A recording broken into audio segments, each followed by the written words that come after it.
ഇന്ന് നമുക്ക് ക്യാരറ്റ് വെച്ച് എളുപ്പത്തിലൊരു കേക്ക് ഉണ്ടാക്കിയാലോ?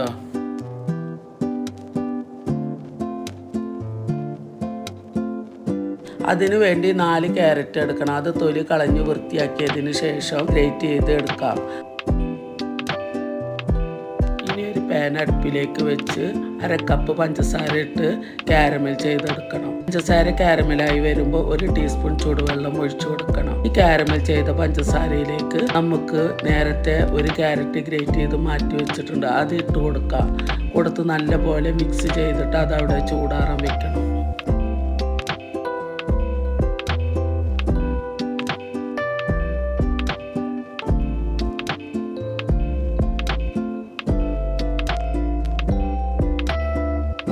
ഞാൻ ഗോതമ്പ് പൊടി വെച്ചിട്ടാട്ടോ ഈ കേക്ക് ഉണ്ടാക്കുന്നത്. അതിന് വേണ്ടി 1 കപ്പ് ഗോതമ്പ് പൊടി, 1/4 ടീസ്പൂൺ ബേക്കിംഗ് സോഡയും ബേക്കിംഗ് പൗഡറും ചേർത്ത് കൊടുക്കണം.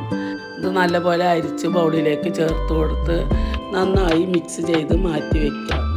ഇനി ജാറിലേക്ക് ബാക്കി മാറ്റി വെച്ച 3 ക്യാരറ്റും 1/2 കപ്പ് പഞ്ചസാരയും 1 കപ്പ് പാലും ചേർത്ത് നല്ലപോലെ അരച്ചെടുക്കണം.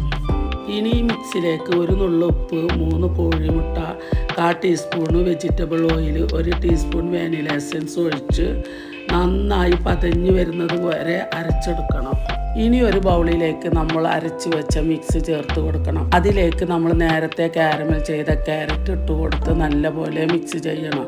അതിലേക്ക് ആവശ്യത്തിന് ടൂട്ടി ഫ്രൂട്ടി ഇട്ട് കൊടുത്ത് എല്ലാം കൂടി ഒന്ന് യോജിപ്പിച്ചതിലേക്ക് കുറേശ്ശെയായി ഗോതമ്പ് മാവ് ഇട്ട് കൊടുത്ത് നല്ലപോലെ ഇളക്കണം. ഇനി ഇതേപോലെ കുറേശ്ശെയായിട്ട് പൊടി ചേർത്ത് കൊടുത്ത് ഇളക്കണം. അതിലേക്ക് അരച്ച് വെച്ച മിക്സും കുറേശ്ശെയായി ഒഴിച്ചു കൊടുത്ത് നല്ലപോലെ ഇളക്കി കൊടുക്കണം. കട്ട ഇല്ലാതെ ഇളക്കണം. ഇപ്പോൾ നമ്മുടെ കേക്കിൻ്റെ ബാറ്റർ റെഡി ആയിട്ടുണ്ട്.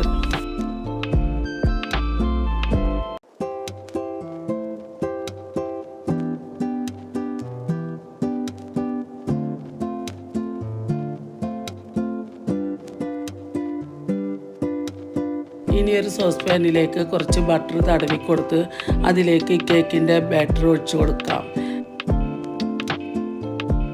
ഇനി ഒന്ന് ടാപ്പ് ചെയ്ത് കൊടുക്കുക, അതിൻ്റെ ബബിൾസൊക്കെ ഒന്ന് പോകാൻ വേണ്ടിയിട്ടാണ്.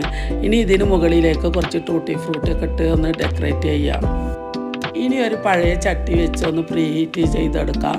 അതിന് മുകളിലേക്ക് നമുക്ക് ഈ ബാറ്റർ വെച്ച് കൊടുക്കാം. എന്നിട്ട് ചെറിയ തീയിൽ 3/4 മണിക്കൂർ വേവിച്ചെടുക്കണം. 3/4 മണിക്കൂറിന് ശേഷം നമ്മുടെ അടിപൊളി ക്യാരറ്റ് കേക്ക് റെഡി.